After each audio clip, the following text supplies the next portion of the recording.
হারাম উপার্জনে দুনিয়া আখিরাত ধ্বংস করে দেয়। এরপরও কিছু মানুষ এ কাজ করে থাকে।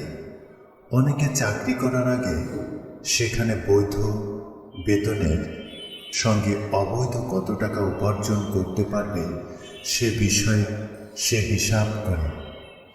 অথচ পবিত্র কোরআনে মহান আল্লাহ বলেছেন, হে মুমিনরা, আহার করো আমি তোমাদের যে হালাল রিজিক দিয়েছি তা থেকে, এবং আল্লাহর জন্য শুকর করো যদি তোমরা তারই ইবাদত করো। সূরা বাকারা 172। এই আয়াতে মহান আল্লাহ আমাদের জন্য হালাল খাবার, হালাল উপার্জন ফরজ করেছেন।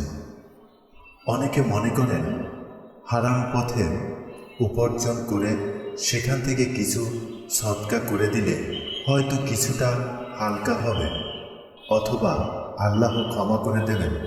কিন্তু ব্যাপারটা এরকম নয়। রাসূলুল্লাহ সাল্লাল্লাহু আলাইহি সাল্লাম বলেছেন, আল্লাহ তাআলা পবিত্রতা ছাড়া কোনো সালাত কবুল করেন না এবং অবৈধভাবে অর্জিত সম্পদের সদকা গ্রহণ করেন না। ইসলামী শরিয়া মতে লেনদেনের ক্ষেত্রে চুক্তির শর্ত অনুযায়ী শরিয়া সম্মত কোনোরূপ বিনিময় ব্যতীত মূলধনের উপর অতিরিক্ত যা কিছু গ্রহণ করা হয় তাকে সুদ বলে। আর ইসলামে এ সুদ হারাম। সুদের সকল কার্যক্রমও হারাম। ইরশাদ হয়েছে, আল্লাহ ক্রয় বিক্রয় হালাল করেছেন আর সুদকে হারাম করেছেন। সূরা বাকারা 275। পৃথিবীর কোনো জাতের জন্য ঐশীভাবে সুদ হালাল ছিল না। সুদের কারণে আগের উম্মতের উপর আযাবের কথা বলা হয়েছে। মহান আল্লাহ ইরশাদ করেন, আমি ইহুদিদের জুলুমের কারণে তাদের জন্য যেসব পবিত্র বস্তু বৈধ ছিল তা তাদের প্রতি অবৈধ করেছি, এবং যেহেতু তারা অনেককে আল্লাহর পথ থেকে প্রতিরোধ করত এবং তারা সুদ নিষিদ্ধ হওয়া সত্ত্বেও গ্রহণ করত। সূরা নিসা 160। জাহিলি যুগে সুদকে সামাজিক বিষয় বানিয়ে ফেলা হয়েছিল। তারা সুদ ছাড়া জীবনকে অচল মনে করত। যেমন বর্তমানে মনে করা হয়। প্রথমে সুদের নিন্দা জানিয়ে মহান আল্লাহ ইরশাদ করেন, তোমরা যেসব সুদ প্রদান করো মানুষের সম্পদ বৃদ্ধির জন্য, তা আল্লাহর কাছে বাড়বে না। আর তোমরা আল্লাহর সন্তুষ্টির জন্য যে যাকাত আদায় করো তার দ্বিগুণ দেয়া হবে। সূরা রূম 39। সামুরা ইবনে জুনদুব রাদিয়াল্লাহু আনহু বলেন, নবী সাল্লাল্লাহু আলাইহি ওয়াসাল্লাম বলেছেন, আজ রাতে আমি স্বপ্ন দেখেছি, দুই ব্যক্তি আমার কাছে আগমন করে আমাকে এক পবিত্র ভূমিতে নিয়ে গেল। আমরা চলতে চলতে এক রক্তের নদীর কাছে পৌঁছলাম। নদীর মধ্যস্থলে এক ব্যক্তি দাঁড়িয়ে আছে এবং আরেক ব্যক্তি নদীর তীরে তার সামনে পাথর পড়ে রয়েছে। নদীর মাঝখানের লোকটি যখন বের হয়ে আসতে চায় তখন তীরের লোকটি তার মুখে পাথর খণ্ড নিক্ষেপ করে তাকে স্বস্থানে ফিরিয়ে দিচ্ছে। এভাবে যতবার সে বেরিয়ে আসতে চায় ততবারই তার মুখে পাথর নিক্ষেপ করছে আর সে স্বস্থানে ফিরে যাচ্ছে। আমি জিজ্ঞেস করলাম, এ ব্যক্তি কে? সে বলল, যাকে আপনি রক্তের নদীতে দেখছেন সে হলো সুদখোর। সহিহ বুখারী 2085। রাসূলুল্লাহ সাল্লাল্লাহু আলাইহি সাল্লাম বলেন, সুদের একটি টাকা জেনে শুনে খাওয়া 36 বার ব্যভিচারের চাইতেও মারাত্মক। সুদের সম্পদ যত বেশি হোক না কেন তাতে কোনো বরকত নেই। রাসূল সাল্লাল্লাহু আলাইহি সাল্লাম আরও ইরশাদ করেন, সুদ যদিও দেখতে বেশি দেখা যায় তার পরিণতি কিন্তু ঘাটতির দিকেই। আল্লাহ তাআলা সুদখোরকে শয়তানে ধরা ব্যক্তির সাথে তুলনা করেছেন, আর তা এ কারণে যে তারা সুদকে লাভ বলে জ্ঞান করে, অথচ ব্যাপারটি একেবারেই তার উল্টো।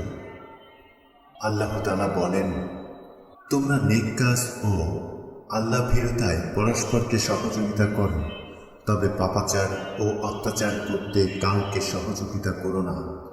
আল্লাহকে ভয় করো, নিশ্চয়ই তিনি কঠিন শাস্তিদাতা। সুদ ও সুদের কারবার এবং সুদের ভিত্তিতে ঋণ দান ও ঋণ গ্রহণ সম্পূর্ণ হারাম। সুদকে আল কোরআনের ভাষায় বলা হয়েছে রিবা। এর অর্থ বাড়তি বা বৃদ্ধি, অর্থাৎ মূল পরিমাণের ওপর বাড়তি গ্রহণ। এ বাড়তিটাকে কোরআন মজিদ বলেছে রিবা। এবং এ পর্যায়ে কোরআন মজিদের ঘোষণা হচ্ছে, তোমরা যে বাড়তি সম্পদ দিয়ে থাকো এই উদ্দেশ্যে যে তাতে লোকদের সামাজিক সম্পদ বৃদ্ধি পাবে, আসলে আল্লাহর বিচারে তাদের সম্পদ বৃদ্ধি পায় না, বরং তোমরা যে জাকাত দিয়ে থাকো আল্লাহর সন্তুষ্ট লাভের ইচ্ছায় তাই সম্পদ বৃদ্ধি হয়ে থাকে। সূরা আর-রুম আয়াত ৩৯। তখনকার সময় সারা দুনিয়ায় সাধারণভাবে এবং আরবের আন্তর্জাতিক ব্যবসা কেন্দ্র মক্কায়ও সুদী কারবার ছিল ব্যাপক। বলতে গেলে তখনকার গোটা অর্থনীতিই ছিল সুদভিত্তিক। লোকেরা নির্দিষ্ট মেয়াদের ভিত্তিতে ঋণ গ্রহণ করত, কিন্তু মেয়াদ শেষ হওয়ার আগে ঋণ শোধ করা সম্ভব হতো না, বিধায় সময় বাড়িয়ে দিতে হতো। এই সুযোগে মূল পরিশোধিত ঋণের সঙ্গে বাড়তি সুদ যোগ করে পরিমাণ বাড়িয়ে ধরা হতো, কিন্তু তা মূলত ছিল একটা শোষণ। কেননা ঋণ পরিশোধের সময় বাড়িয়ে দেওয়া হলেও তাতে ঋণ গ্রহীতা কোনো বাস্তব ফল পেত না। বাড়তি অর্থটা কোনো রকম বিনিময় ছাড়াই সে দিতে বাধ্য হতো। এটা যেমন নির্মমতা, পারস্পরিক সহানুভূতিহীন আচরণ, তেমনি কোনো রকম বস্তুগত বিনিময় ছাড়াই অতিরিক্ত অর্থ দিতে বাধ্য করা, আর এটাই শোষণ। আল কোরআন শোষণের সব পথ বন্ধ করতে বদ্ধপরিকর। মানুষ পরিশ্রম করল, আবার সুদ ও ঘুষের ব্যবস্থা রাখল। ইসলাম তা সমর্থন করে না। পুঁজিবাদী অর্থনৈতিক ব্যবসা প্রতিষ্ঠানে সুদের বহুল প্রচলন রয়েছে, কিন্তু ইসলামী অর্থনীতিতে সুদের পরিবর্তে মুনাফার ব্যবস্থা রাখা হয়েছে। এখানে ব্যক্তি লাভ লোকসানের সমান অংশীদার। সুদ হচ্ছে শ্রেণী শোষণের এক ধরনের মরণাস্ত্র। তাই সুদ সম্পর্কে ইসলাম ঘোষণা দিয়েছে, জেনে শুনে 1 দিরহাম পরিমাণ সুদ খাওয়া 36 বার জেনা করার চেয়েও অধিকতার পাপ। সুদের মতো ঘুষের ব্যাপারেও বলা হয়েছে, ঘুষ গ্রহণ ও প্রদান 2 দণ্ডনীয় অপরাধ। মানবতা ও নৈতিকতা বিরোধী আইনের অন্যতম মাধ্যম সুদ। পবিত্র কোরআনের সূরা বাকারার 275 থেকে 281 পর্যন্ত 6টি আয়াতে সুদের ক্ষতিকর দিক সম্পর্কে স্পষ্ট আলোচনা রয়েছে। সুদকে আল্লাহ পাক হারাম করেছেন, কারণ সুদ অর্থনৈতিক কাঠামোকে ঘুণে খাওয়া কাঠের মতো বিধ্বস্ত করে। একদিকে মুষ্টিমেয় মানুষের হাতে সম্পদ জমা হয়, অন্যদিকে সমাজের বৃহত্তর জনগোষ্ঠী দিন দিন সর্বহারা হয়ে পড়ে। সুদের কারণে মানুষের মধ্যে ধনী দরিদ্রের শ্রেণীভেদ শুরু হয় অধিকার আদায়ের সংগ্রাম, অত্যাচার জুলুম সীমা ছেড়ে যায়, চরিত্র ও সদ্ভাব সম্প্রীতি, পারস্পরিক আস্থা সহানুভূতি প্রভৃতি ধ্বংস হয়ে যায়। অন্যদিকে যারা সুদমুক্ত হয়ে কাজ করে তাদের উপর আল্লাহর নির্দেশ হল, হে নবী, তাদের কাছ থেকে জাকাত আদায় করে নিন। আল্লাহ তাআলা মূলধনের উপর বাড়তি সুদকে নির্মূল করেছে এবং জাকাত বা দানকে উচ্চতা ও প্রবৃদ্ধি দান করেন। আর আল্লাহ তার বিধান অমান্যকারী পাপী কোনো লোককেই পছন্দ করেন না। সূরা বাকারা আয়াত 276। মহান রাব্বুল আলামিন ব্যবসা তথা ক্রয় বিক্রয়কে হালাল করেছেন এবং হারাম করে দিয়েছেন সুদকে। সূরা বাকারা আয়াত 275। আল্লাহ তাআলা সুদকে নিশ্চিহ্ন করেছেন এবং বর্ধিত করেন দানকে। আল্লাহ তাআলা পছন্দ করেন না অবিশ্বাসী পাপীকে। সূরা বাকারা আয়াত 276। হে ঈমানদারগণ, আল্লাহকে ভয় করো এবং সুদের বকেয়া পরিত্যাগ করো, যদি তোমরা ঈমানদার হয়ে থাকো। সূরা বাকারা আয়াত 278। অতঃপর যদি তা না করো তাহলে আল্লাহ ও রাসূলের পক্ষ থেকে যুদ্ধের ঘোষণা রইল। সূরা বাকারা আয়াত 279। মহান রাব্বুল আলামিন আরো বলেন, হে বিশ্বাসীগণ, তোমরা চক্রবৃদ্ধি হারে সুদ ভক্ষণ করো না। সূরা আলে ইমরান আয়াত 130। সাহাবী হযরত জাবের রাদিয়াল্লাহু বলেন, মহানবী সাল্লাল্লাহু আলাইহি ওয়াসাল্লাম বলেছেন, তোমাদের মধ্যে যে সুদ খায়, যে হিসাব দেখে, যে সুদ দেয় এবং যে সুদের সাক্ষী থাকে, তারা সবাই সমান গুনাহগার। মুসলিম শরীফ। সুদী অর্থনীতির অভিশাপ থেকে মুক্তি দেওয়ার জন্য কর্জে হাসানা বা বিনা সুদে ঋণ প্রদানের প্রতি বিশেষ গুরুত্ব আরোপ করা হয়েছে। আল্লাহ তাআলা বলেন, এমন কে আছে যে আল্লাহকে কর্জ দেবে, উত্তম কর্জ, অতঃপর আল্লাহ তাকে দ্বিগুণ বহুগুণ বৃদ্ধি করে দেবেন। সূরা বাকারা আয়াত 224। মহানবী সাল্লাল্লাহু আলাইহি ওয়াসাল্লাম বলেন, আল্লাহর রাস্তায় সদকার সওয়াব 10 গুণ আর বিনা সুদে কর্জ দেওয়ার সওয়াব 18 গুণ। সুদ একটি হারাম ও অবৈধ উপার্জন। সুদ অত্যাচার ও শোষণের হাতিয়ার।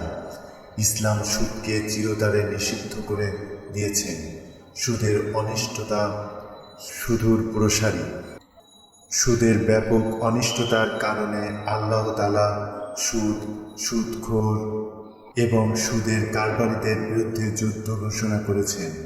সুদের পরিমাণ সম্পর্কে প্রিয় নবী সাল্লাল্লাহু আলাইহি ওয়াসাল্লাম বলেন, সুদ ও ব্যভিচার যখন কোনো দেশে কিংবা শহরে, গ্রামে গঞ্জে ব্যাপক আকার ধারণ করে, তখন তাদের উপর আল্লাহর আযাব আসা অনিবার্য হয়ে পড়ে। মুসনাদে হাকিম।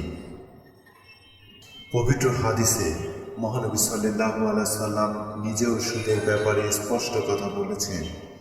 যেমন মেরাজের রাতে আমি এমন একটি দল অতিক্রম করেছি যাদের পেট ঘরের মতো বড়, ভিতরে অনেক সাপ, যা পেটের বাইরের দিক থেকে দেখা যাচ্ছিল।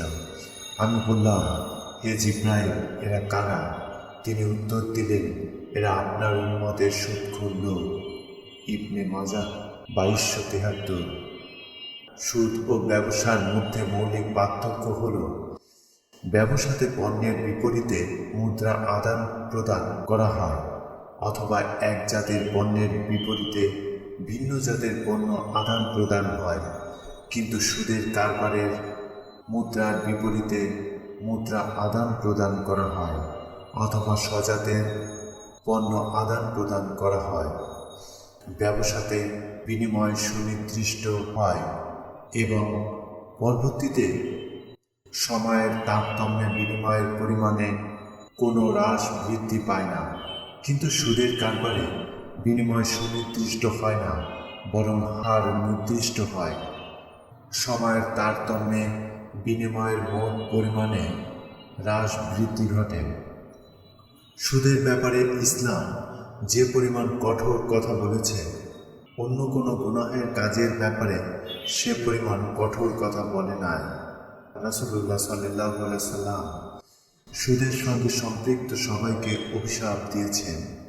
আল্লাহ তাআলা সুদখোরের সঙ্গে যুদ্ধের ঘোষণা দিয়েছেন। তাই আমাদের ব্যক্তি জীবন, পারিবারিক জীবন ও সামাজিক জীবনে সামগ্রিক অর্থ ব্যবস্থা হোক সুদ থেকে পবিত্র। আবু হুরায়রা রাদিয়াল্লাহু আনহু থেকে বর্ণিত, রাসূল সাল্লাল্লাহু আলাইহি সাল্লাম ইরশাদ করেন, ধ্বংসকারী 7টি জিনিস থেকে বেঁচে থাকো। সাহাবীরা বললেন, হে আল্লাহর রাসূল, সেগুলো কি কি? রাসূল সাল্লাল্লাহু আলাইহি সাল্লাম বললেন, শিরক করা, জাদু করা, অনুমোদিত কারণ ছাড়া কাউকে হত্যা করা, সুদ খাওয়া, এতিমের মাল ভক্ষণ করা, জিহাদের ময়দান থেকে পলায়ন করা এবং সতী সরলা মুমিনা নারীকে ব্যভিচারের অপবাদ দেয়া। আবু হুরায়রা রাদিয়াল্লাহু থেকে বর্ণিত, রাসূল সাল্লাল্লাহু আলাইহি সাল্লাম ইরশাদ করেন, এমন এক সময় উপস্থিত হবে যখন লোকেরা পরোয়া করবে না সম্পদ হালাল নাকি হারাম উপায়ে অর্জিত। রাসূল সাল্লাল্লাহু আলাইহি সাল্লাম এমন সংবাদ দিয়েছেন মানুষকে সম্পদের ফিতনা থেকে বাঁচানোর জন্য। তিনি এমন সংবাদ দিয়েছেন যা তার যুগে ছিল না। এ ধরনের ভবিষ্যৎবাণী তার নবুয়তের সত্যতার প্রমাণও বটে। আব্দুল্লাহ রাদিয়াল্লাহু থেকে বর্ণিত, রাসূল সাল্লাল্লাহু আলাইহি সাল্লাম ইরশাদ করেন, সুদের ৭৩টি স্তর রয়েছে। সর্বনিম্নটি হল নিজের মায়ের সঙ্গে জিনা করার সমতুল্য, আর অপর ভাইয়ের সম্মান নষ্ট করা সবচেয়ে নিকৃষ্ট সুদ। ইবনে আব্বাস রাদিয়াল্লাহু থেকে বর্ণিত, তিনি বলেন, নবী সাল্লাল্লাহু আলাইহি সাল্লাম ইরশাদ করেন, যখন কোনো জনপদে সুদ ও ব্যভিচার ছড়িয়ে পড়ে তখন তারা নিজেদের ওপর আল্লাহর আযাব বৈধ করে নেয়। সমাজে কিছু কিছু মানুষ আছে যারা নামাজ রোজা পড়েও সুদ ঘুষ খান, মানে পাপ কাজও করেন, আবার মাঝে মাঝে আল্লাহকে খুশি রাখার চেষ্টা করেন। এরা হচ্ছে ওই ব্যক্তি যারা আল্লাহকেও খুশি করতে চায়, আবার শয়তানকেও খুশি করেন, মানে দুজনকে প্রভু মানেন।